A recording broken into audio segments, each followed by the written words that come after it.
সৃষ্টিকর্তার পরে যেখানে সন্তানের মা বাবাই অনেক প্রিয় বা আদরের বা অনেক কাছের, সেখানেই সন্তানের কাছে অপ্রিয় হওয়া এই ক্রিম আপা।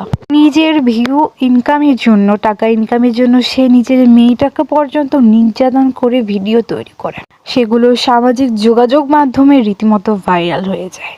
ক্রিম আপা বর্তমানে জেলখানায় আছেন এবং তাকে গ্রেফতার করা হয়েছে। তার সাথে সাথে শিশু আইনের আরেকটি ধারা জাহির করার কথা বলা হয়েছে। কোনো সন্তান মাকে দেখলে ভয় পায়, এটা কেমন কথা? কিন্তু ক্রিম আপা তার সন্তানকে এমনভাবে তৈরি করেছে যে তাকে দেখলেই ভয় পায়।